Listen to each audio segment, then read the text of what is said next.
Il comando di polizia municipale ha diramato un appello per la ricerca di eventuali testimoni dell'incidente che martedì pomeriggio ha coinvolto la Fiat Bravo della regione e lo scooter Yamaha Majestic condotto da Cesare Tiveron, morto poco dopo in ospedale.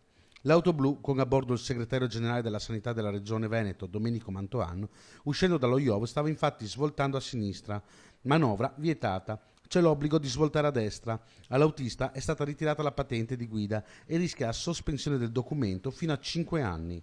Non è escluso, per ora, che possa essere accusato anche di omicidio stradale. Intanto l'auto è stata posta sotto sequestro e, con essa, anche la paletta della polizia stradale che era infilata sotto la letta parasole del conducente.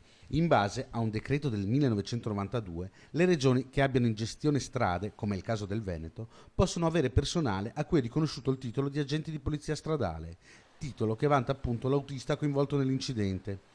Restano poi da chiarire le cause della morte del 72enne. Secondo la testimonianza dell'autista della regione e dello stesso Mantoan, pare che l'anziano sia caduto poco prima dell'impatto con l'auto, probabilmente colto da un infarto.